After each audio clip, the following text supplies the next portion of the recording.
달빛 아래 사연 한수 채널 구독자 여러분, 오늘도 시청해주셔서 감사합니다. 행복하고 즐거운 시간 되시길 바라며 오늘의 사연 시작하겠습니다.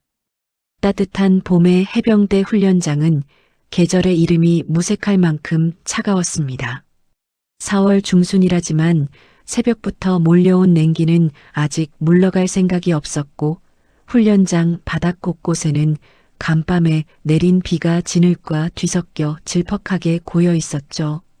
장애물 코스 위로 해병대 병사들의 거친 숨소리가 새하얀 입김이 되어 피어올랐어요.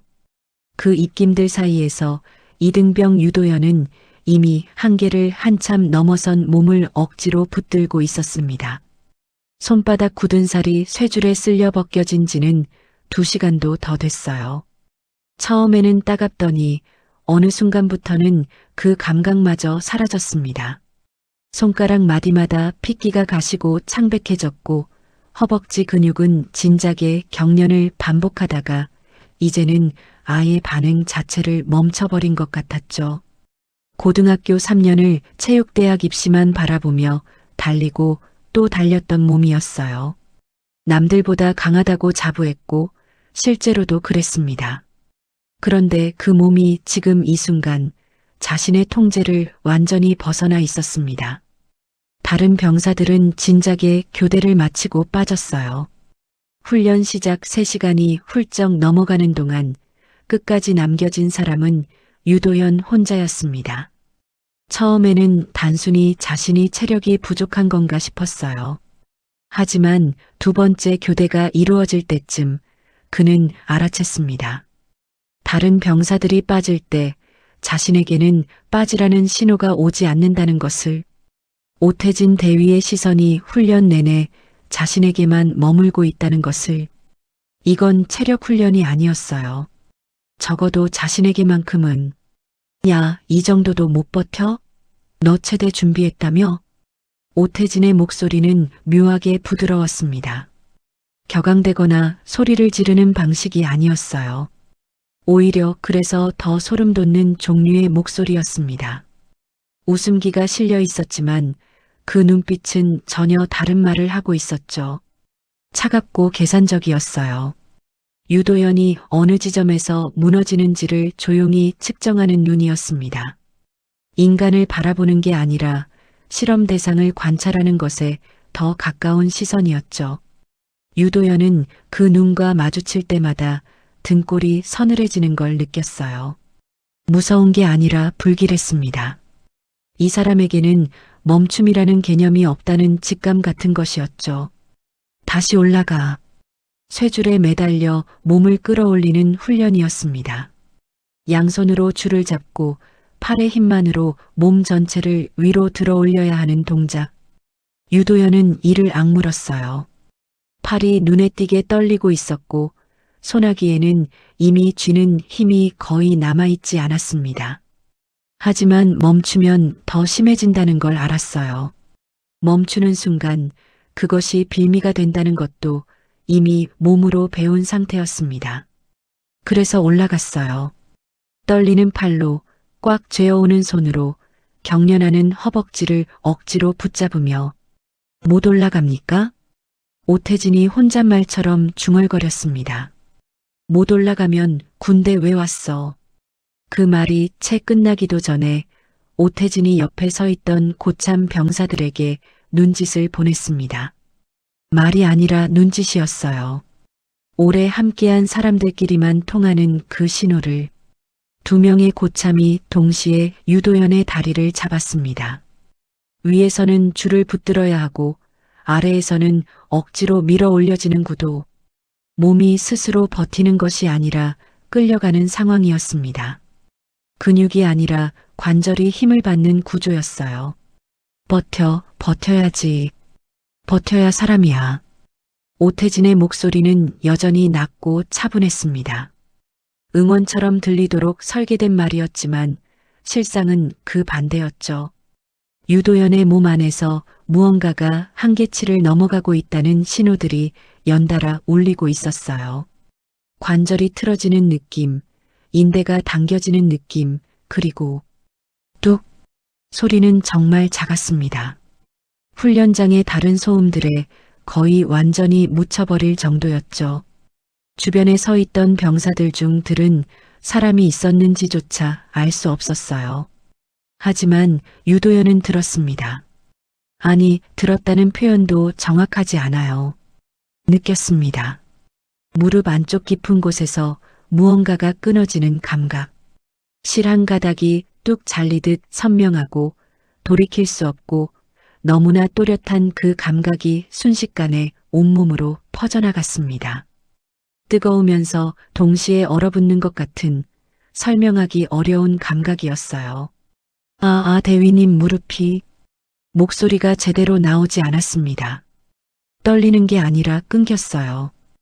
호소가 아니라 경보에 가까운 소리였죠. 유도현 자신도 그게 얼마나 심각한 신호인지를 본능적으로 알고 있었어요. 하지만 오태진은 멈추지 않았습니다. 눈을 가늘게 뜨며 짧고 단호하게 말했죠. 연기하지 마. 더 올려. 고참들이 더 강하게 다리를 밀어 올리는 순간 유도현은 비명을 참지 못했습니다. 쇠줄을 쥐고 있던 손에서 모든 힘이 한꺼번에 빠져나갔고 몸이 그대로 아래로 쏟아졌어요. 떨어지면서 무릎이 비정상적인 방향으로 꺾였습니다. 관절이 버텨야 할 방향과 완전히 반대 방향으로. 그 순간 주변에 서 있던 병사들이 일제히 굳어버렸어요. 누구도 소리를 내지 않았습니다. 움직이지도 않았죠.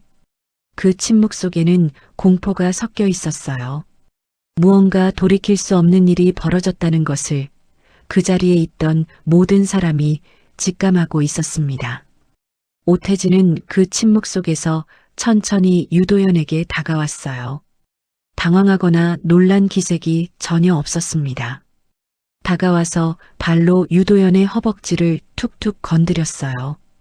확인하는 것처럼 혹은 시험하는 것처럼. 그리고 말했습니다. 일어나. 유도현은 움직이지 못했어요. 다리 전체에서 감각이 빠르게 사라지고 있었고 눈앞이 흔들렸습니다. 오태진이 좀 더 가까이 몸을 숙이며 낮게 거의 속삭이듯 말했죠. 이 정도로 쓰러질 거면 여기서 끝내. 그날 유도현은 들것에 실려 훈련장을 나갔습니다. 등 뒤로 차가운 땅의 감촉이 전해지는 가운데 눈을 뜨면 구름 한 점 없는 파란 하늘이 보였어요. 초봄의 하늘이었습니다. 맑고 아무것도 모르는 듯한 그 하늘을 보면서 유도현은 아무 이유 없이 할머니 얼굴이 떠올랐습니다. 진주시장 골목에서 채소 바구니를 끌며 웃던 얼굴. 그 얼굴이 자꾸만 흐릿해졌습니다. 공식 기록지에는 그날의 일이 단 한 줄로 정리됐습니다. 훈련 중 경미한 부상. 진주시 외곽의 작은 시장 골목은 해가 기울기 시작하면 조용해집니다. 좌판을 걷고 수레를 밀어내는 상인들의 손놀림이 분주해지는 그 시간, 강월선은 무거운 채소 바구니를 질질 끌며 하루 장사를 마무리하고 있었어요. 양배추 몇 포기와 팔다 남은 쪽파 단위 바구니 바닥에 남아 있었습니다. 그것마저도 팔았어야 했는데 하는 생각을 하면서도 손이 잘 움직이지 않았죠. 오늘따라 몸이 무거웠어요. 날씨 탓인지 나이 탓인지 아니면 아침부터 마음 한구석에 걸려있던 그 불편한 감각 탓인지 손주에게 전화가 오지 않았습니다. 사소한 일처럼 들릴 수도 있어요. 군인이 매일 전화할 수 있는 것도 아니고 훈련이 있는 날이면 연락이 끊기는 게 당연하다고 주변 사람들은 말했습니다. 하지만 강월선은 알고 있었어요. 유도현은 아무리 바쁜 날에도 훈련이 아무리 고돼도 하루에 한 번은 반드시 짧게라도 연락하는 아이였습니다. 그게 군대 가기 전날 밤 둘이 나눈 약속이기도 했죠. 할머니 걱정하지 말라고 매일 전화할게요 하고 웃으며 말하던 그 얼굴이 아직도 선명했어요. 그 약속을 한 번도 어긴 적 없는 아이였습니다. 그런데 오늘은 전화가 없었습니다. 불안한 마음을 억누르며 강월선이 먼저 전화를 걸었어요. 연결음이 몇 번 울리다가 끊겼습니다. 다시 걸었어요. 이번엔 연결조차 되지 않았죠. 전원이 꺼진 것인지 수신 거부인지 알 수 없었지만 어느 쪽이든 평소와는 달랐습니다. 강월선은 잠깐 멍하니 전화기를 들여다보다가 바구니를 좌판 한쪽에 세워두고 골목 벤치에 앉았어요. 그리고 기다렸습니다. 해가 완전히 기울 무렵 낯선 번호로 전화가 왔습니다. 여보세요. 강월선은 반사적으로 받았어요. 낯선 번호였지만 왠지 받아야 할 것 같은 느낌이 들었습니다. 그리고 수화기 너머에서 들려온 목소리가 강월선의 심장을 순간적으로 멈추게 했어요. 할머니, 저 괜찮아요. 유도연이었습니다. 하지만 그 목소리는 이상했어요. 분명히 유도연의 목소리인데 전혀 유도연답지 않았습니다. 항상 크고 밝게 웃던 아이였어요. 전화기 너머로도 그 에너지가 느껴지던 아이였죠. 그런데 지금 이 목소리는 작고 납작하게 눌려 있었습니다. 숨을 참고 있는 것처럼 아니면 울음을 억누르는 것처럼 괜찮다는 말 자체가 괜찮지 않다는 신호처럼 들렸어요. 도연아, 무슨 일이야? 왜 목소리가 그래? 강월선의 목소리가 떨렸습니다. 최대한 침착하게 묻고 싶었지만 손이 이미 전화기를 꽉 쥐고 있었어요. 아니에요. 그냥 훈련 좀 세게 했어요. 말끝이 흐려졌습니다. 문장이 완성되지 않은 것처럼요. 강월선은 더 물으려고 입을 열었어요. 그 순간이었습니다. 전화기 너머에서 낮고 짧은 목소리가 들렸어요. 빨리 끊어. 남자의 목소리였습니다. 유도연에게 하는 말이었죠. 명령이었어요. 명령이라는 표현도 부족할 만큼 차갑고 단호한 그냥 따라야 하는 소리였습니다. 강월선은 그 목소리를 듣는 순간 온몸의 털이 곤두서는 걸 느꼈어요. 유도연이 급하게 말을 이었습니다. 할머니, 나중에 다시. 뚝. 전화가 끊겼습니다. 강월선의 손이 그대로 공중에 멈췄어요. 전화기를 든 채로 끊긴 화면을 바라보며 시장 골목의 소음들이 멀어지는 것 같았습니다. 상인들이 수레를 끄는 소리, 아이가 울며 지나가는 소리, 저녁 냄새를 풍기며 지나는 바람 소리. 그 모든 것이 갑자기 배경으로 밀려났어요. 강월선의 귀에는 오직 그 목소리만 남아 있었습니다. 유도연의 떨리는 목소리와 그 뒤에서 들린 남자의 차가운 한마디. 그날 밤 강월선은 잠을 이루지 못했습니다. 이불을 덮었다 걷었다를 반복했어요. 눈을 감으면 유도연의 목소리가 재생됐습니다. 아니에요. 그냥 훈련 좀 세게 했어요. 그 말이 자꾸 다른 의미로 들렸어요. 괜찮다는 말을 하도록 강요받은 사람의 목소리처럼. 결국 새벽 3시가 넘도록 눈을 뜬 채 천장을 보다가 강월선은 결심했습니다. 새벽 첫 차를 타고 부대로 향했어요. 버스를 2번 갈아타고 택시를 한 번 더 탔습니다. 몸은 피곤했지만 발걸음은 멈추지 않았어요. 부대 위병소 앞에 도착한 건 아침 8시가 조금 안 된 시간이었습니다. 강월선은 숨을 고르고 위병소 앞에 섰어요. 면회 안 됩니다. 군인의 목소리는 차갑고 단호했습니다. 강월선을 바라보지도 않은 채 정면을 응시하며 말했죠. 손주가 다쳤다고 해서 왔어요. 유도연이라고 한 번만 볼 수 있으면. 명단에 없습니다. 돌아가세요. 강월선은 몇 번이고 사정했습니다. 멀리서 왔다고, 전화가 이상했다고, 조금만 확인해 달라고. 하지만 군인들은 눈길조차 주지 않았어요. 마치 강월선이 거기 없는 사람인 것처럼 대했습니다. 70이 넘은 노인이 새벽차를 타고 여기까지 왔다는 사실 따위는 고려 대상이 아니었죠. 그때였습니다. 위병소 안쪽에서 목소리들이 새어나왔어요.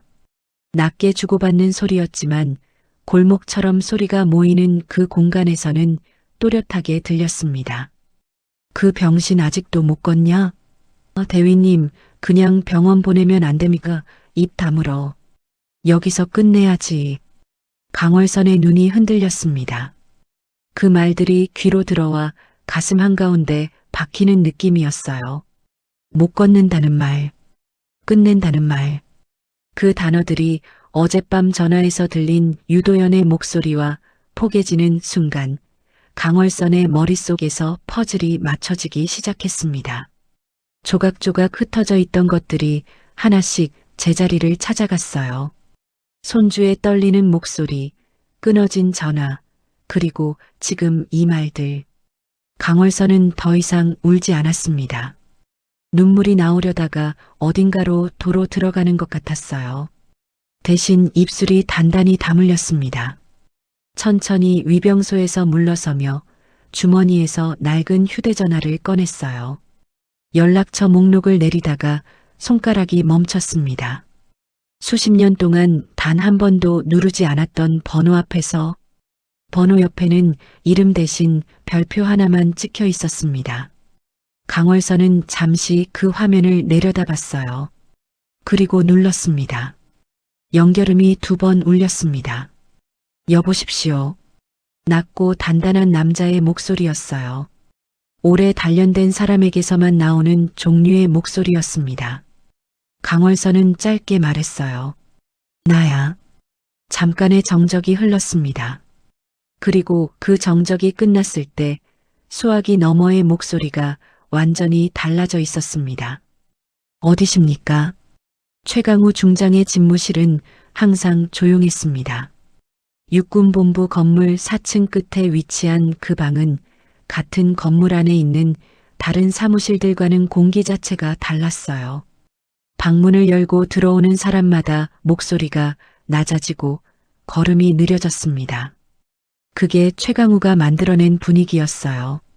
일부러 만든 것도 아니었죠. 그냥 그 사람이 거기 있다는 것만으로 공간의 온도가 달라졌습니다. 40년 가까이 군복을 입어온 사람이었어요. 소위로 임관하던 날부터 지금까지 단 한 번도 군을 떠난 적이 없었습니다.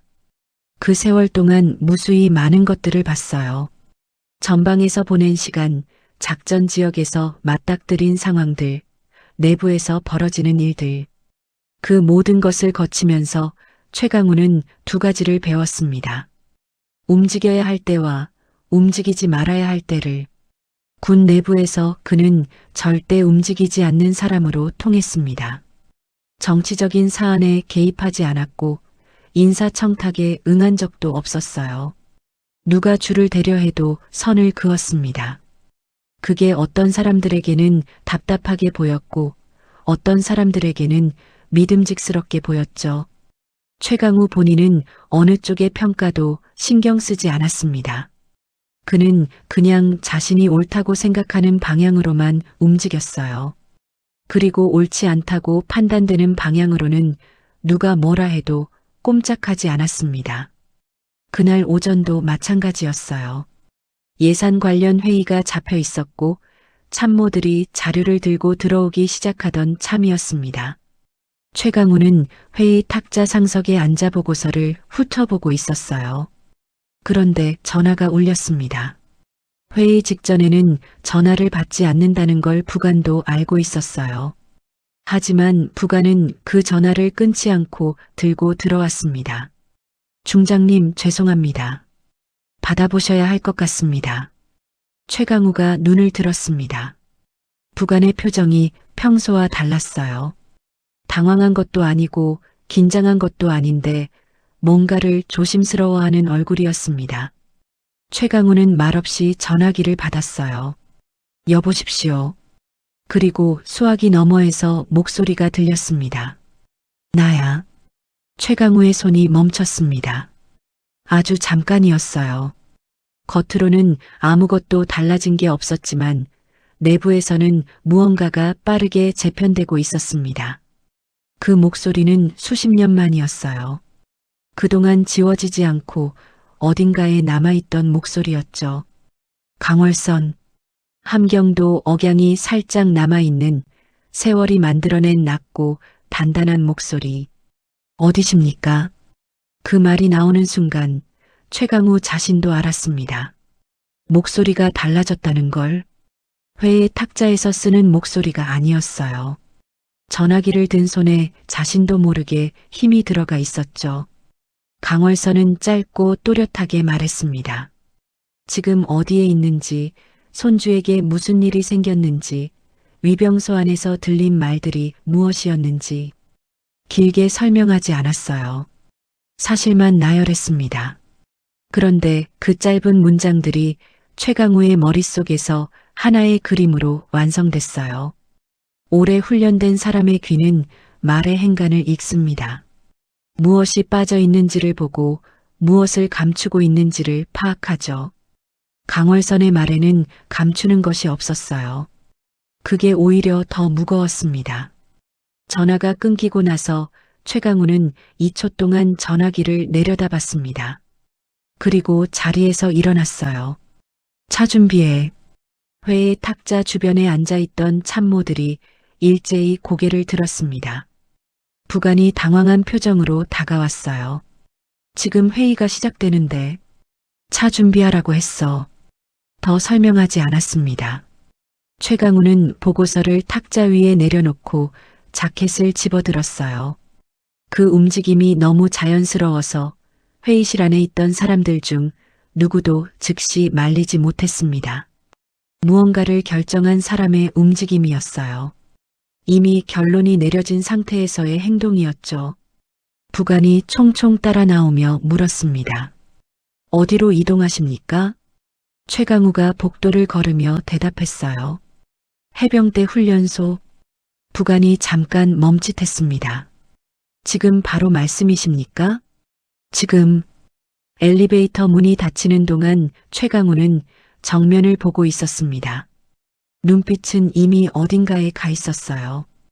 회의실도 예산 보고서도 오늘 오후에 잡혀있던 일정도 전부 지워진 눈이었습니다. 수십 년 동안 움직이지 않던 사람이 오늘 처음으로 아무것도 묻지 않고 자리를 박찼어요. 차가 지하 주차장에서 빠져나오는 동안 최강우는 창밖을 보지 않았습니다. 눈을 감고 있었어요. 강월선의 목소리가 아직 귓속에 남아 있었습니다. 그리고 그 목소리 너머에서 들리는 것이 있었어요. 말로는 하지 않았지만 분명히 거기 있었습니다. 제발 이라는 한마디가. 최강우는 오래전 일들을 잘 기억하지 않으려 했어요. 기억하면 움직이게 되고 움직이면 선을 넘게 된다고 생각했기 때문입니다. 하지만 오늘만큼은 달랐습니다. 오늘은 선을 넘어야 하는 날이었어요. 그 선이 어디에 있든 상관없이. 차가 고속도로에 진입하면서 속도를 높였습니다. 부관은 조수석에서 아무 말도 하지 않았어요. 최강우의 옆 얼굴을 한번 보고 그냥 정면을 바라봤습니다. 이런 표정의 중장을 처음 본다고 생각했어요. 무섭거나 화난 표정이 아니었습니다. 오히려 그 반대였죠. 너무 고요해서 오히려 무거운 얼굴이었어요. 도착까지 1시간 10분이 걸릴 예정이었습니다. 최강우는 그 시간 동안 단 한마디도 하지 않았어요. 그냥 창밖을 보거나 눈을 감거나 무릎 위에 올려놓은 손을 내려다봤습니다. 그 손이 아주 미세하게 쥐어졌다 펴졌다를 반복하고 있었어요. 그것이 그 사람이 할 수 있는 유일한 표현이었습니다. 부대 안의 실은 좁고 창이 작았습니다. 형광등 불빛이 유독 하얗게 느껴지는 공간이었어요. 탁자 하나, 의자 6개, 그리고 벽에 붙은 훈련 일정표. 그게 전부인 방이었습니다. 오태진은 그 방에 병사들을 하나씩 불러들이고 있었어요. 한 명씩 따로따로. 한꺼번에 모아놓으면 서로의 눈치를 보다가 흔들리는 사람이 나온다는 걸 알고 있었기 때문입니다. 개별적으로 압박하는 편이 훨씬 효율적이었어요. 오태진은 그 방식을 오래 써왔고 한 번도 실패한 적이 없었습니다. 병사들이 들어올 때마다 오태진은 탁자 끝에 비스듬히 기대어 앉아 있었어요. 정자세가 아니었습니다. 오히려 편하게 앉아 있는 것처럼 보였죠. 그게 전략이었어요. 딱딱하게 명령하는 것보다 편하게 대화하는 척하면서 압박하는 것이 훨씬 깊이 파고든다는 걸 오태진은 알고 있었습니다. 팔짱을 끼고 가볍게 웃으며 마치 별것 아닌 이야기를 하듯 말했어요. 오늘 일 아무 일도 없었던 거다. 문장이 짧았어요. 설명도 없고 이유도 없었습니다. 그냥 선언이었죠. 병사들은 대부분 고개를 끄덕였어요. 눈을 마주치지 못한 채로 시선을 탁자 위에 고정한 채로 고개를 끄덕이는 것이 동의의 표시인지 공포의 표시인지 구분하기 어려울 정도였습니다. 오태진은 그 구분을 하지 않았어요. 어느 쪽이든 결과는 같았으니까요. 중사 한지혁은 12번째로 불려 들어갔습니다. 그는 복도에서 기다리는 동안 계속 손을 쥐었다 폈다 하고 있었어요. 땀이 났습니다. 긴장해서가 아니었어요. 아니, 정확하게는 긴장 때문만은 아니었습니다. 그는 오늘 훈련장에서 있었던 일을 처음부터 끝까지 목격했어요. 멀리서 본 게 아니었습니다. 바로 옆에 있었어요. 유도연이 매달린 쇠줄에서 불과 2걸음 떨어진 곳에 서 있었죠. 그 작은 소리, 뚝을 들었습니다. 유도연의 무릎이 꺾이는 순간도 봤어요. 그리고 오태진이 다가가서 발로 허벅지를 툭툭 차는 것도 그 장면이 눈에 박혀서 떠나지 않았습니다. 방문이 열렸어요. 한지혁 들어와. 한지혁은 숨을 한번 고르고 들어갔습니다. 오태진이 탁자 끝에 기대어 앉아 있었어요. 예상했던 자세였습니다. 웃는 얼굴이었어요. 예상했던 표정이기도 했죠. 앉아. 한지혁은 앉았습니다. 오늘 힘들었지? 한지혁은 대답하지 않았어요. 오태진이 계속 말했습니다. 훈련이 세다 보니까 다들 지쳤지. 그런데 군대가 원래 그런 거잖아. 힘들어야 강해지는 거고. 짧은 침묵이 흘렀어요. 유도연이 좀 힘들어했는데. 뭐 다들 처음엔 그래. 적응 못하는 애들이 꼭 있거든. 그 말이 끝나는 순간 한지혁의 어딘가에서 무언가가 조여드는 느낌이 들었습니다. 적응을 못한 게 아니었어요. 무릎이 파열된 거였어요. 그걸 알고 있었습니다. 그런데 지금 오태진은 그 모든 것을 적응 못하는 애의 이야기로 만들고 있었죠. 오늘 일 다들 훈련 중에 있을 수 있는 일이라고 기억하면 돼.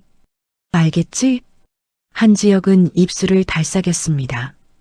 오태진의 눈이 가늘어졌어요. 웃음기는 그대로였지만 눈빛은 달라졌습니다. 한지혁을 재고 있는 눈이었어요. 이 사람이 어느 쪽으로 기울 것인지를 계산하는 눈이었죠. 한중사, 너 여기 온 지 얼마나 됐어? 3년 됐습니다. 3년. 그동안 별 탈 없이 잘 지냈잖아. 저녁도 얼마 안 남았고. 말이 거기서 멈췄어요. 이어지는 말이 없었지만 이어지는 말이 무엇인지 한지혁은 알았습니다. 저녁이 얼마 안 남은 사람한테 문제가 생기면 어떻게 되는지도 알았어요. 군대 안에서 상관을 거슬렀을 때 어떤 일이 생기는지도 알고 있었죠. 3년 동안 눈으로 직접 보며 배운 것들이었습니다. 예. 한지혁의 입에서 나온 말은 그 한 음절이었습니다. 오태진이 천천히 고개를 끄덕이며 자리에서 일어났어요. 면담이 끝났다는 신호였습니다. 잘 생각했어. 나가봐. 한지혁은 의자에서 일어나 문 쪽으로 걸어갔습니다. 손잡이를 잡는 순간 등 뒤에서 오태진의 목소리가 한 번 더 들렸어요. 한중사. 멈췄습니다. 현명한 사람이 되자고. 문을 닫고 복도로 나왔을 때 한지혁은 자신이 숨을 참고 있었다는 걸 그제야 알았습니다. 천천히 숨을 내쉬었어요. 복도는 조용했습니다. 다른 병사들은 이미 면담을 마치고 자리로 돌아간 상태였어요. 한지혁 혼자 복도에 서 있었습니다. 그는 그 자리에서 한동안 움직이지 않았어요. 눈을 감으면 유도현이 들것에 실려나가는 장면이 떠올랐습니다. 하늘을 보며 실려가던 그 얼굴, 19인지 20살인지 아직 뺨에 솜털이 남아있는 얼굴이었어요. 체대를 준비했다며 입대 전에 열심히 운동했다고 소문이 났던 아이였습니다. 군대에 와서도 누구보다 성실했어요. 불평 한마디 없이 버텼죠. 그런 아이가 들것에 실려나갔습니다. 그리고 공식 기록에는 경미한 부상이라고 적혔어요. 한지혁의 손이 다시 쥐어졌습니다. 현명한 사람이 되자고. 그 말이 복도의 벽에 붙어서 떨어지지 않는 것 같았어요. 현명하다는 게 뭔지 그 순간 한지혁은 정말 모르겠다는 생각이 들었습니다. 입을 다무는 것이 현명한 건지 아니면 그것이야말로 가장 비겁한 건지. 오태진의 방 안에서는 이미 다음 병사의 면담이 시작되고 있었어요. 낮고 편안한 목소리로 이야기를 시작하는 소리가 문틈으로 새어나왔습니다. 한지혁은 그 소리를 듣지 않으려는 듯 빠르게 복도를 걸었어요. 그런데 막사로 돌아가는 길목에서 한지혁의 발이 멈췄습니다. 의무실 방향이었어요. 유도현이 지금 어떤 상태인지 알고 있는 사람이 거기 있었습니다. 군의관 정수현. 한지혁은 그 이름을 떠올리며 잠깐 서 있었어요. 그리고 방향을 바꾸지 않은 채 그냥 막사로 걸어갔습니다. 하지만 그 발걸음이 무거웠어요. 평생 느껴보지 못한 종류의 무게였습니다. 의무실은 부대 안에서 가장 조용한 공간이었어요. 훈련장의 소음도 막사의 소란도 여기까지는 잘 닿지 않았었죠. 두꺼운 벽과 작은 창문이 바깥 세상을 차단해주는 구조였어요. 군의관 정수현은 그 조용함을 좋아했습니다. 처음 부임했을 때는 이 고요함이 낯설었지만 이제는 이 공간에 앉아 있는 것이 오히려 편했어요. 적어도 오늘 오전까지는 그랬습니다. 검사 결과지가 책상 위에 놓인 건 오전 11시가 조금 넘은 시간이었어요. 정수현은 처음에는 평소처럼 결과지를 집어들었습니다. 훈련 중 부상은 흔한 일이었어요. 타박상, 근육 파열, 발목 염자. 그런 것들을 처리하는 게 일상이었죠. 그래서 처음엔 별다른 긴장 없이 종이를 펼쳤습니다. 그런데 읽다가 손이 멈췄어요. 전방 십자인대 완전 파열, 내측 측부인대 손상, 스라부 신경압박 소견. 정수현은 결과지를 다시 한번 읽었습니다. 천천히 단어 하나씩 다시 읽어도 같은 내용이었어요. 손이 미세하게 떨리기 시작했습니다. 이건 훈련 중에 생길 수 있는 부상의 범위를 한참 벗어난 것이었어요.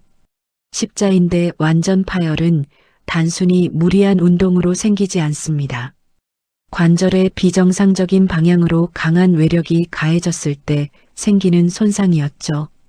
신경압박 소견까지 있다는 건 단순한 인대 문제가 아니라 복합적인 손상이 동시에 일어났다는 의미였습니다. 이건 절대 경미한 부상이 아니었어요. 정수현은 결과지를 내려놓고 잠시 눈을 감았습니다. 머릿속이 빠르게 돌아갔어요. 오전에 오태진 대위 측에서 먼저 연락이 왔었습니다. 유도현의 부상 기록을 어떻게 처리할 것인지에 대한 이야기였어요. 직접적으로 표현하지는 않았지만 의도는 명확했습니다. 훈련 중 발생한 경미한 부상으로 분류하고 추가적인 검사 기록은 최소화하라는 것이었죠. 그 연락을 받았을 때 정수현은 그냥 알겠다고 했어요.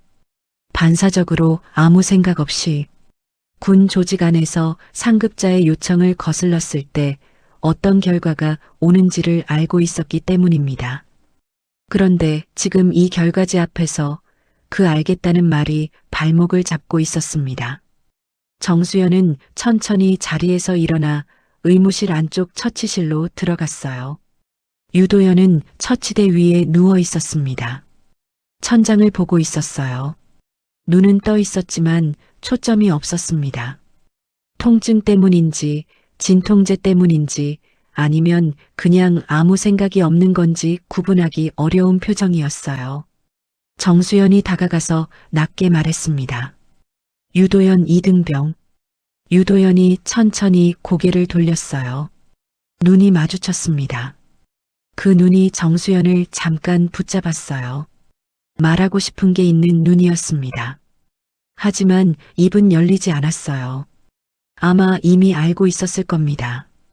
이 공간 안에서 자신이 할 수 있는 말과 할 수 없는 말이 구분되어 있다는 걸. 많이 아프지? 유도연이 짧게 대답했어요. 괜찮습니다. 정수연은 그 대답을 듣고 잠시 말을 잇지 못했습니다. 괜찮다는 말을 이렇게 작은 목소리로, 이렇게 힘없이 하는 사람을 오랜만에 봤어요. 괜찮다는 말이 사실이 아닐 때 나오는 목소리였습니다. 정수연은 다시 자리로 돌아왔어요. 책상 앞에 앉아서 결과지를 다시 펼쳤습니다. 그리고 서랍에서 공식 기록 양식을 꺼냈어요. 펜을 들었습니다. 손이 멈췄어요. 훈련 중 경미한 부상이라고 쓰면 되는 거였습니다. 글자 6개였어요. 그게 전부였죠. 그 6글자를 쓰면 오늘 하루가 정리됩니다. 유도연의 무릎에 무슨 일이 있었는지는 공식적으로 존재하지 않는 일이 되는 거죠. 오태진의 이름도, 고참들의 이름도, 쇠줄도, 뚝 하는 소리도 전부 사라집니다. 펜이 종이에 닿지 않았어요. 정수연은 그 자세로 5분 넘게 앉아 있었습니다. 시계 초침 소리가 유난히 크게 들렸어요. 의무실 바깥에서 누군가 복도를 지나가는 발소리가 들렸다가 사라졌습니다. 정수연은 눈을 감고 숨을 한번 길게 내쉬었어요. 그리고 펜을 내려놓았습니다. 자리에서 일어나 의무실 안쪽 캐비닛으로 갔어요. 캐비닛 아래쪽 칸에는 사용하지 않는 서류 봉투들이 쌓여 있었습니다. 정수연은 그 봉투 중 하나를 꺼냈어요. 그리고 검사 결과지를 그 안에 넣었습니다. 영상 자료도 함께였어요. 무릎 내부 구조를 찍은 영상들, 신경압박 소견이 담긴 판독 결과, 전부 봉투 안에 넣었습니다. 봉투를 닫고 다시 캐비닛 안쪽 깊은 곳에 밀어 넣었어요. 그 위에 다른 서류들을 쌓았습니다. 겉으로 보기에는 아무것도 달라진 게 없었어요. 하지만 정수연의 심장은 빠르게 뛰고 있었습니다. 이게 맞는 일인지 아닌지를 아직도 확신하지 못한 채로, 맞는 일이라고 생각하면서도 이 선택이 자신에게 무슨 결과를 가져올지를 모르는 채로, 군 조직 안에서 이런 식으로 움직인다는 게 어떤 의미인지를 알면서도 그는 다시 책상으로 돌아왔어요. 이번엔 펜을 들고 공식 기록 양식에 글자를 적었습니다. 하지만 그 내용은 오태진 측에서 요청한 것과 달랐어요. 십자인대 손상 의심, 정밀 검사 필요, 상급 의료기관 이송 검토 요망, 경미한 부상이라는 말은 없었습니다. 완전 파열이라는 말도 없었어요. 하지만 이 기록만으로도 유도연이 즉각적인 처치가 필요한 상태라는 걸 알 수 있었습니다. 이걸 묵살하려면 이 기록 자체를 없애야 했어요. 정수연은 그 기록지를 복사했습니다. 복사본은 따로 접어서 가운 안주머니에 넣었어요. 원본은 공식 파일에 끼워 넣었습니다. 손이 여전히 떨리고 있었어요. 이게 어디까지 이어질지, 자신이 어디까지 버틸 수 있을지 아직은 몰랐습니다. 처치실 쪽에서 조용한 소리가 들렸어요. 유도연이 몸을 움직이려다 통증을 참는 소리였습니다. 낮게 새어나오는 신음이었어요. 정수연은 그 소리를 듣고 눈을 감았습니다. 주머니 안에 복사본이 손끝에 닿았어요. 그것 하나를 숨겨두는 것만으로는 아무것도 바뀌지 않을 수도 있었습니다. 하지만 아무것도 숨기지 않는 것보다는 나았어요. 적어도 이 종이가 세상 어딘가에 존재하는 한 그날 훈련장에서 뚝 하는 소리가 완전히 사라지지는 않는다는 생각이 들었습니다. 정수연은 가운 단추를 잠그고 의무실 문 쪽으로 걸어갔어요. 복도로 나가기 직전 한번 뒤를 돌아봤습니다. 캐비닛이 보였어요. 아무렇지 않게 닫혀있는 캐비닛이, 그리고 처치실 문이 보였습니다. 그 문 너머에 유도현이 있었어요. 정수연은 문을 열고 복도로 나갔습니다. 문이 닫히는 소리가 조용한 의무실 안에 잠깐 울렸다가 사라졌어요. 부대 안의 오전은 늘 비슷한 리듬으로 흘렀습니다. 점호, 식사, 훈련 준비. 그 반복 속에서 병사들은 어제와 오늘을 구분하지 않는 법을 배웠어요. 군대라는 공간은 그렇게 설계되어 있었습니다. 개인의 감각을 조직의 리듬에 맞추는 곳이었죠. 그래서 어제 훈련장에서 있었던 일도 시간이 조금 지나면 흐릿해질 거라고 오태진은 생각하고 있었어요. 병사들은 입을 다물었고 기록은 정리됐으며 유도현은 의무실에 누워 있었습니다. 그것으로 충분하다고 생각했죠. 오태진은 그날 아침 평소보다 일찍 집무실에 나왔습니다. 커피를 한 잔 마시며 오늘 훈련 일정을 검토하고 있었어요. 창밖으로 보이는 훈련장에는 아직 병사들이 나오지 않은 상태였습니다. 조용하고 평온한 아침이었어요. 오태진은 그 풍경을 보면서 어제의 일이 이미 통제 범위 안에 들어왔다고 판단했습니다. 병사들의 면담도 끝났고 군의관도 조용했어요. 강월선이라는 노인이 위병소 앞까지 왔다는 보고를 받았지만 면회를 거부했으니 문제없다고 생각했습니다. 늙은 민간인이 혼자 할 수 있는 일이 뭐가 있겠냐고 그렇게 생각했어요. 오전 10시 50분. 처음 소리가 들린 건 집무실 창문을 통해서였습니다. 멀리서부터 들려오는 낮고 굵은 굉음이었어요. 처음에는 무슨 소리인지 알 수 없었습니다. 지나가는 차량 소리인가 싶었지만 그것치고는 너무 낮고 너무 가깝게 느껴졌어요. 오태진이 창문 쪽으로 고개를 돌리는 순간 소리가 2배로 커졌습니다. 헬기였어요. 한 대가 아니었습니다. 부대 상공으로 진입하는 헬기가 연달아 나타났어요. 첫 번째 헬기가 착륙 지점을 찾아 고도를 낮추는 동안 두 번째, 세 번째가 그 뒤를 따랐습니다. 굉음이 부대 전체를 덮었어요. 훈련장에 나와 있던 병사들이 하던 동작을 멈추고 하늘을 올려다봤습니다. 막사 안에 있던 병사들도 창문 쪽으로 몰렸어요. 이런 장면은 정기 훈련에서도 비상 소집에서도 본 적이 없는 광경이었습니다. 오태진의 손에서 커피잔이 탁자 위에 내려놓였습니다. 착륙 지점은 부대 안운동장이었어요. 헬기들이 차례로 내려앉으면서 일으키는 바람이 훈련장 모래를 사방으로 날렸습니다. 병사들이 눈을 가리며 뒤로 물러섰어요. 헬기가 완전히 착륙하기도 전에 문이 열리고 사람들이 내리기 시작했습니다. 정복이었어요. 전투복이 아니라 정복. 훈련이나 작전 때 입는 옷이 아니라 공식 석상에서 입는 격식을 갖춘 군복이었습니다. 그것만으로도 이미 이 방문이 어떤 성격인지가 명확했어요. 그리고 그 정복들 위에서 빛나는 것들이 보였습니다. 별이었어요. 한 개가 아니었습니다. 2개도 아니었어요. 내리는 사람마다 어깨에 별이 달려 있었어요. 계급장을 확인하는 순간 운동장 주변에 모여있던 병사들이 굳어버렸습니다. 아무도 말을 하지 않았어요. 누군가가 침을 삼키는 소리가 들릴 정도로 조용해졌습니다. 헌병들이 헬기에서 내리는 인원들을 호위하며 움직였어요. 맨 마지막으로 내린 사람이 최강우였습니다.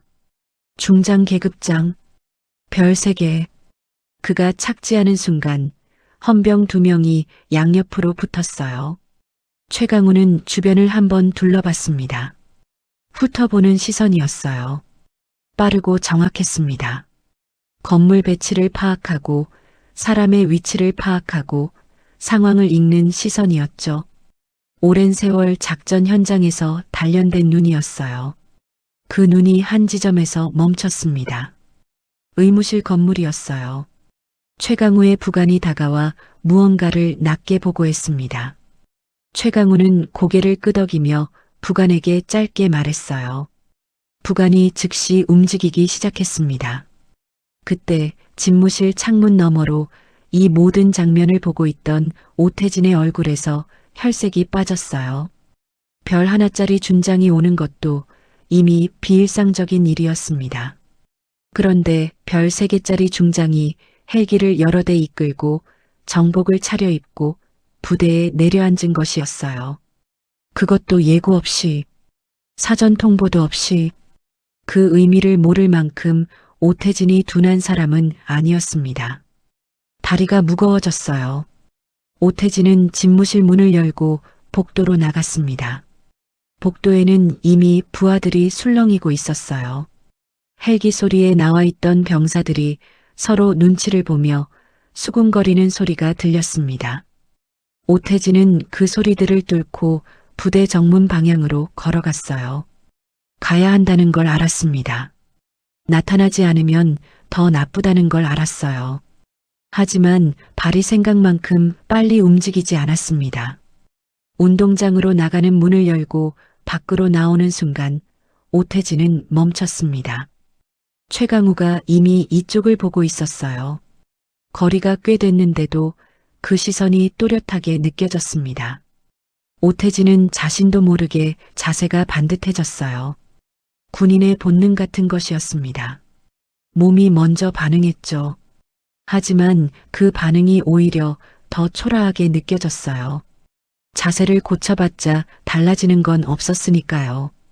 최강우가 천천히 걸어왔습니다. 멈추지 않고 서두르지도 않고 그냥 일정한 속도로.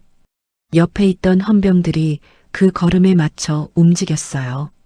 최강우가 오태진 앞에서 멈춘 건 불과 2걸음 거리였습니다.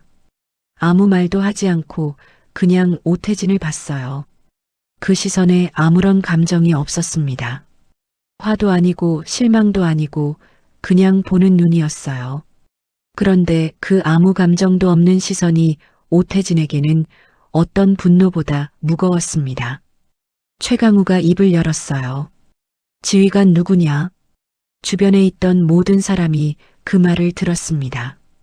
오태진을 향한 말이 아니었어요. 그 공간 전체를 향한 말이었습니다. 하지만 대답해야 하는 사람이 누구인지는 모두가 알았어요. 오태진이 한 발 앞으로 나왔습니다.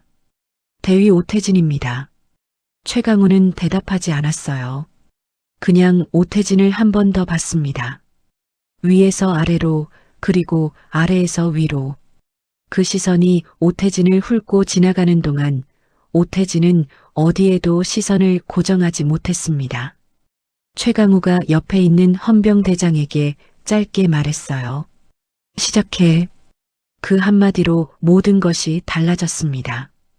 헌병들이 동시에 움직이기 시작했어요. 부대 안 여러 방향으로 흩어지면서 각자 맡은 위치로 향했습니다.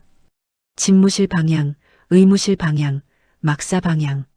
문서를 확보하고 공간을 봉쇄하고 관련 인원을 분리하는 작업이 일사불란하게 시작됐어요. 오태진은 그 광경을 서 있는 자리에서 지켜봤습니다.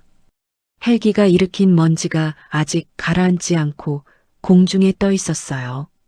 그 먼지 사이로 정복을 입은 사람들이 움직이는 모습이 보였습니다. 부대가 멈춰 있었어요. 아무도 일상적인 행동을 하지 않았습니다. 숨을 죽이고 지켜보거나 지시에 따라 움직이거나 2가지뿐이었어요. 오태진의 2손이 옆구리에 붙어 있었습니다. 손이 떨리고 있다는 걸 느꼈어요. 감추려고 더 힘을 주었지만 그럴수록 더 떨렸습니다. 헌병대가 부대 안으로 완전히 퍼진 건 헬기가 착륙하고 나서 채 10분도 되지 않은 시간이었습니다. 그 속도 자체가 이미 준비된 움직임이었어요. 즉흥적인 수색이 아니라 어디에 무엇이 있는지를 미리 파악한 상태에서 움직이는 방식이었습니다. 집무실, 의무실, 막사, 훈련일지 보관함. 헌병들이 향하는 곳마다 문이 열렸고 서랍이 열렸으며 파일들이 꺼내졌어요. 부대 안에 있는 모든 공식 기록이 대상이었습니다. 오태진은 그 과정을 처음에는 서서 지켜봤습니다. 막을 수 없다는 걸 알았어요. 중장이 직접 내려온 이상 이 움직임을 막을 수 있는 방법은 없었습니다. 하지만 그렇다고 해서 모든 것이 끝났다고 생각하지는 않았어요. 아직 버틸 수 있다고 생각했습니다. 병사들의 면담은 끝났고 모두 입을 다물었어요. 군의관도 지시대로 움직였을 거라고 믿었습니다. 공식 기록에는 경미한 부상이라고 적혀 있었어요. 그것만 유지되면 됐습니다. 물적 증거가 없으면 증언만으로는 뒤집기 어렵다는 것을 오태진은 알고 있었어요. 오래 군 생활을 하면서 그런 상황들을 여러 번 봐왔습니다. 그래서 처음에는 버텼습니다. 헌병대장이 오태진 앞에 섰을 때도 오태진은 자세를 흐트러뜨리지 않았어요. 짧게 대답하고 불필요한 말은 하지 않았습니다. 모른다.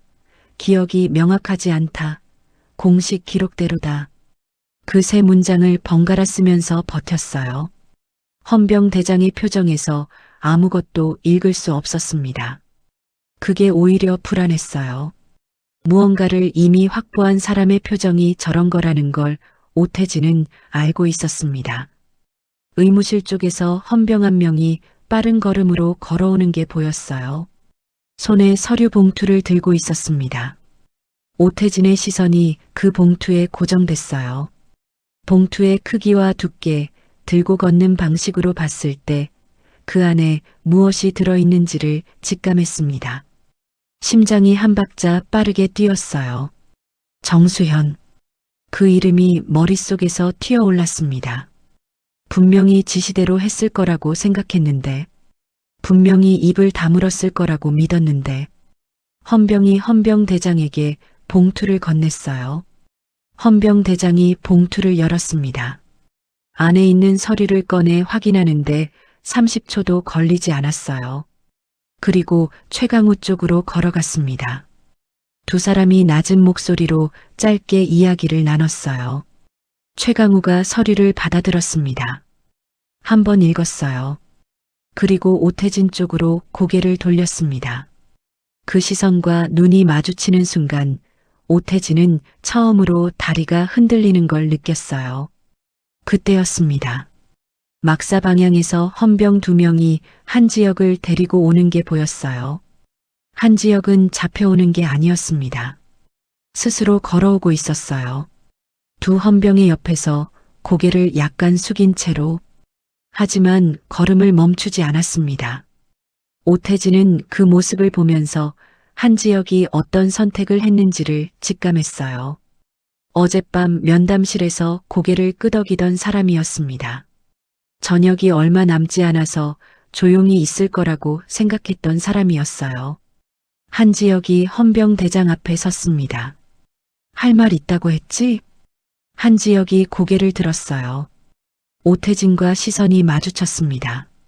잠깐이었어요. 한지혁은 오태진을 보고 그리고 고개를 돌렸습니다. 헌병대장을 향해서 있습니다. 그 두 글자가 오태진에게는 총성처럼 들렸어요. 한지혁은 말하기 시작했습니다. 낮고 고른 목소리였어요. 어젯밤에 혼자 복도에 서서 얼마나 많이 연습했을지가 느껴지는 목소리였습니다. 흔들리지 않으려고 단단히 붙잡고 있는 목소리였어요. 유도현이 매달린 위치, 고참 두 명이 다리를 잡은 방식, 뚝 하는 소리, 무릎이 꺾인 방향, 오태진이 다가와서 발로 허벅지를 건드린 것, 그리고 그 말. 이 정도로 쓰러질 거면 여기서 끝내.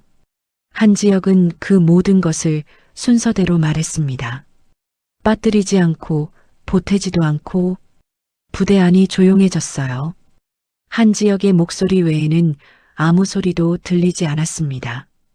바람 소리조차 잦아든 것 같았어요. 주변에 서 있던 병사들이 숨을 참고 있었습니다. 누군가의 증언을 이렇게 가까이에서 듣는 것이 처음인 사람들이었어요. 군대라는 공간에서 이런 말이 이렇게 공개적으로 나오는 것을 본 적이 없는 사람들이었습니다. 한지혁이 말을 마쳤어요. 헌병 대장이 고개를 끄덕이고 기록 담당에게 눈짓을 보냈습니다. 옆에 서 있던 헌병이 받아 적은 내용을 확인했어요. 그리고 헌병 대장이 최강우에게 다가가 짧게 보고했습니다. 최강우는 듣는 동안 아무 표정도 짓지 않았어요. 그리고 오태진을 봤습니다. 이번에는 다른 눈이었어요. 아까의 측정하는 눈이 아니었습니다. 이미 결론이 난 눈이었어요. 재판처럼 판결이 내려진 뒤에 피고를 보는 눈이었습니다. 최강우가 헌병 대장에게 말했어요. 데려가. 헌병 2명이 오태진의 양옆으로 다가왔습니다. 오태진은 처음에 한 발 물러섰어요. 반사적인 움직임이었습니다. 하지만 물러설 공간이 없었어요. 뒤에도 헌병이 있었습니다. 오태진은 그 순간 주변을 빠르게 둘러봤어요. 도움이 될 만한 눈을 찾았을 겁니다. 자신의 편에 서줄 사람을 찾았을 거예요. 하지만 마주치는 눈마다 고개를 돌렸어요. 오태진을 보고 싶지 않다는 듯 시선을 피했습니다. 그게 오태진에게는 물리적인 충격보다 더 크게 느껴졌을 거예요. 수십 명이 있는 공간에서 자신을 봐주는 사람이 단 한 명도 없다는 것이. 오태진이 걷기 시작했습니다. 스스로 걸었어요. 헌병들에게 끌리기 전에 먼저 발을 뗐습니다. 마지막 자존심 같은 것이었어요. 하지만 그 걸음이 어디로 향하는지를 모르는 사람은 없었습니다. 부대 안을 가로질러 걸어가는 오태진의 뒷모습을 병사들이 지켜봤어요. 아무도 말하지 않았습니다. 수군거리지도 않았어요. 그냥 봤습니다. 그 침묵이 어떤 말보다 더 많은 것을 담고 있었어요. 한지혁은 그 뒷모습을 끝까지 봤습니다.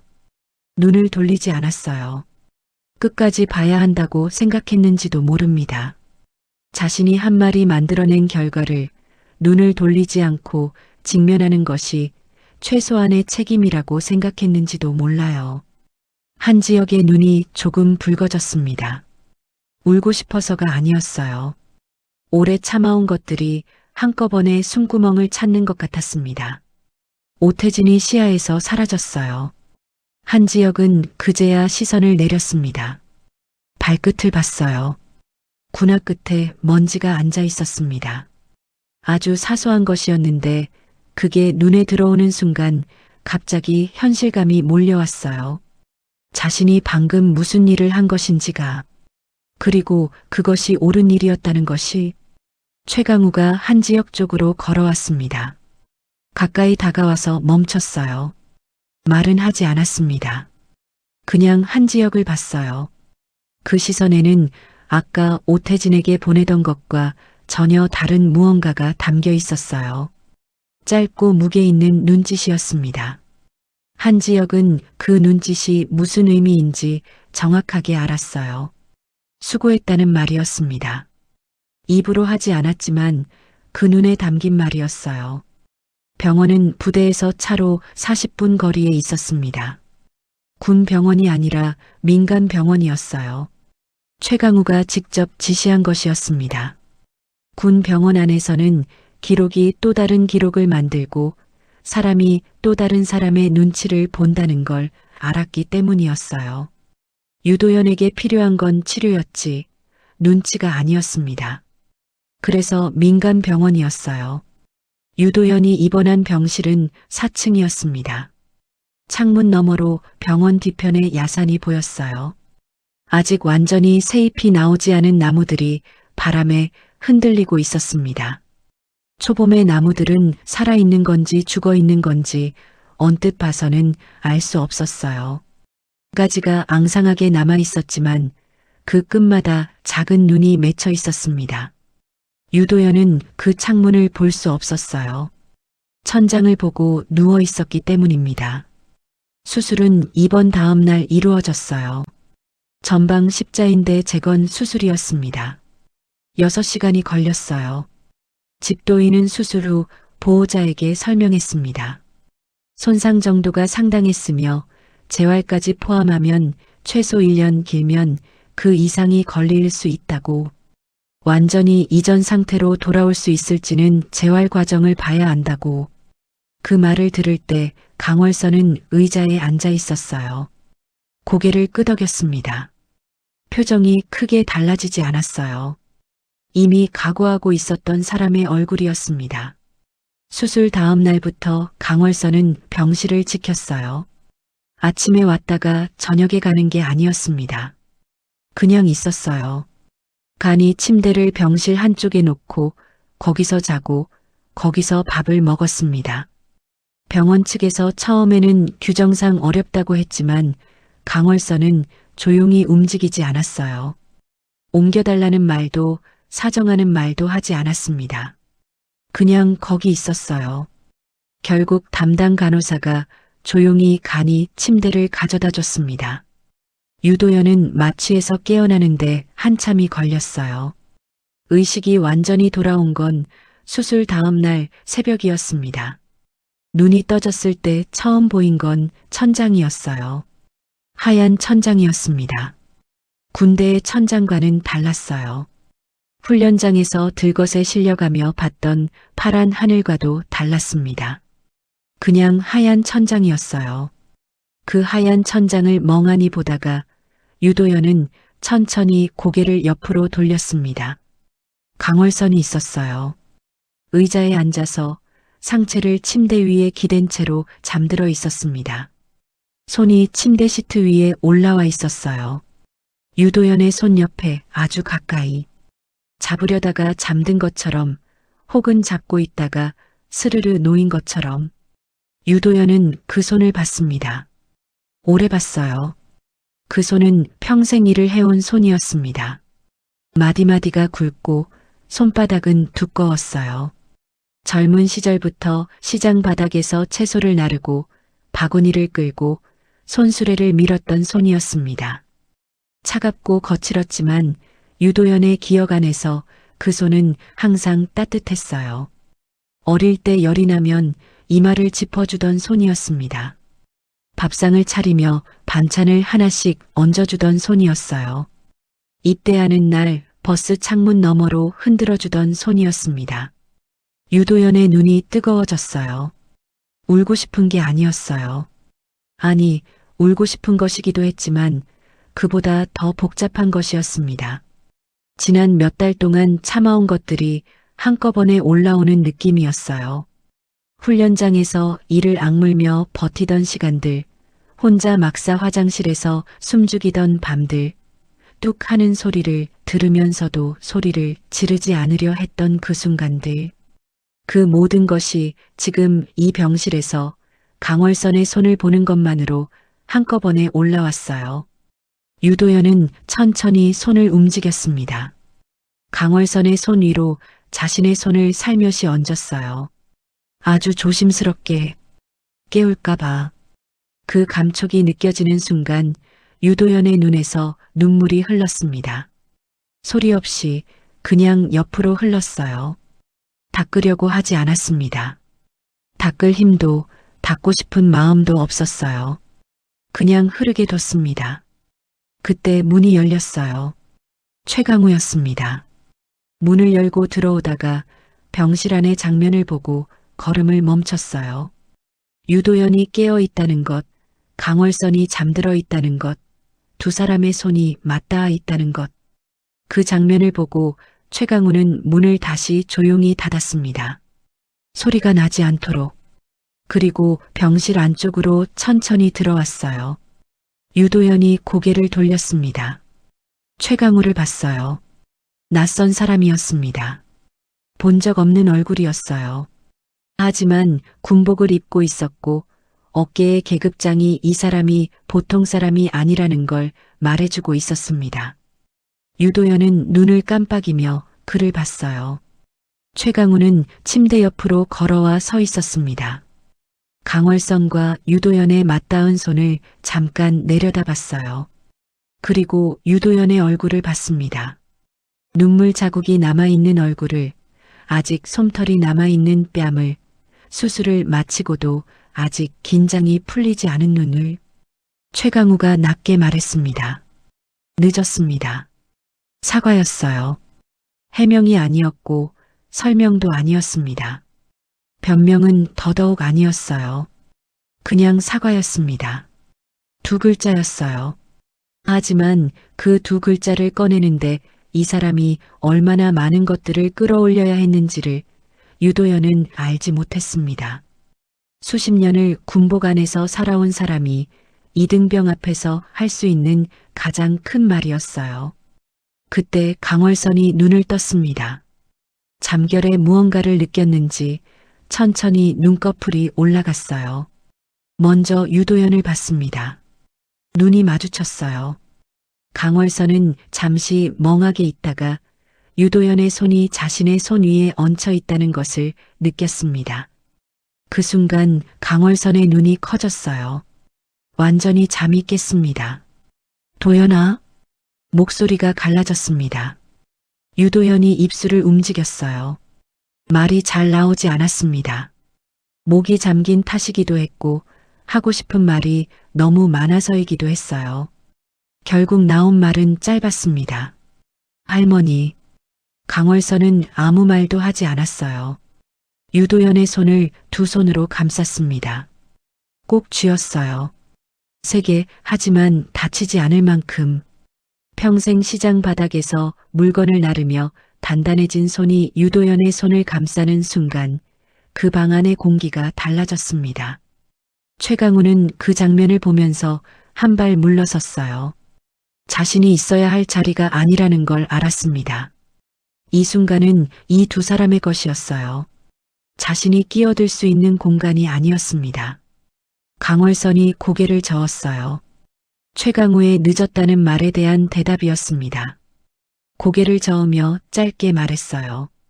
살아있잖아. 그 말이 병실 안에 떠 있었습니다. 원망도 아니었어요. 위로도 아니었습니다. 그냥 사실이었어요. 살아있다는 것.